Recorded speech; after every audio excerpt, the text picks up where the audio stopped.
तो ब्रेक के बाद एक बार फिर आप सभी का स्वागत है। खबरों की ओर आगे बढ़ते हैं। मिथिलांचल के लोगों का 8 साल से ज्यादा का वक्त गुजर जाने के बाद भी एम्स का सपना पूरा नहीं हो सका है। इसके लिए नीतीश सरकार ने जो जमीन उपलब्ध कराई उसे केंद्र की टीम ने रिजेक्ट कर दिया। मिथिलांचल के लिए ये बेहद अहम मुद्दा है और इस मामले पर सियासी रोटी सेकने का सिलसिला भी अब जारी है। दरभंगा एम्स पर राज्यपाल से गुहार, जमीन दिलाने के लिए पहल कीजिए राज्यपाल।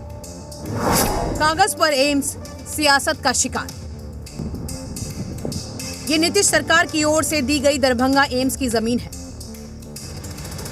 दरभंगा के शोभन बाईपास की इस जमीन पर पूरे साल लबालब पानी भरा रहता है। यहां मछुआरे मछली मारते हैं।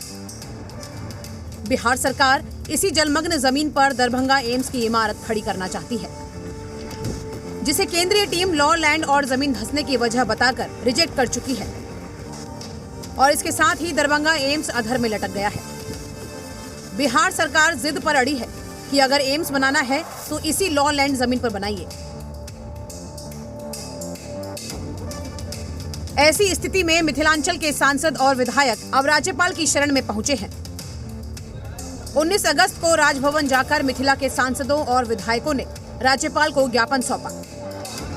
इस दौरान दरभंगा के सांसद गोपाल जी ठाकुर के साथ बीजेपी सांसद अशोक यादव, बीजेपी विधायक संजय सरावगी, बीजेपी विधायक हरिभूषण ठाकुर समेत कई नेता मौजूद रहे।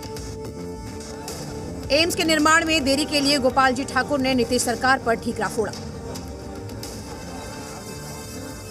श्री नरेंद्र भाई मोदी जी उत्तर बिहार के केंद्र दरभंगा को एम्स देने का काम किया और 15 से लेकर के और 23 तक 8 वर्षों से बिहार की सरकार इसको लटकाने, अटकाने और भटकाने का काम कर रही है। दूसरी ओर नीतीश कुमार की पार्टी के राष्ट्रीय अध्यक्ष ललन सिंह की दलील है कि बीजेपी दरभंगा में एम्स नहीं बनाना चाहती। शोभन में राज्य सरकार ने 4 लेन सड़क बनाने का फैसला लिया है। मिट्टी भराई के लिए पैसे दे रही है।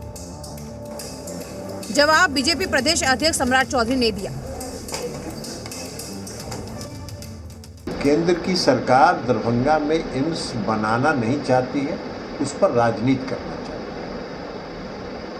दरभंगा एम्स के लिए जो राज्य सरकार ने जमीन चिन्हित किया है और माननीय मुख्यमंत्री जी ने स्वयं पत्रकारों को कहा है कि जाके जमीन चल के देखिए। भारत सरकार की मंशा साफ है।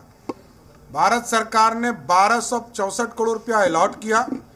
साथ ही साथ वहां पर आप जानिए कि तिरंगा फहराने का काम एम्स के डायरेक्टर ने किया। जो 81 एकड़ जमीन वहां उपलब्ध हुए उस पर तिरंगा कब्जा एम्स का है, एम्स भारत सरकार का है। इसलिए प्रधानमंत्री जी ने कहा था कि हमने शुरुआत कर दिया। बिहार सरकार दरभंगा एम्स के लिए कई बार जमीन बदल चुकी है। पहले डीएमसीएच में काम शुरू हुआ, लेकिन फिर जो जमीन दी गई वो तालाब जैसी है, जिस पर सदन में कांग्रेस के एमएलसी सवाल उठा चुके हैं। बावजूद बिहार सरकार इस जमीन पर एम्स की इमारत खड़ी करना चाहती है, जहां मिट्टी भराई के बाद भी मिट्टी धंसने का खतरा है। जमीन से ऊपर की तरफ ड्रेनेज निकालना मुश्किल है। जमीन लो लैंड की वजह से निर्माण में भारी बजट खर्च होगा। सवाल है कि बिहार सरकार इसी जमीन पर क्यों अड़ी हुई है। मिथिलांचल के लोग जानना चाहते हैं कि दरभंगा एम्स बनेगा कि नहीं। ब्यूरो रिपोर्ट, जी मीडिया।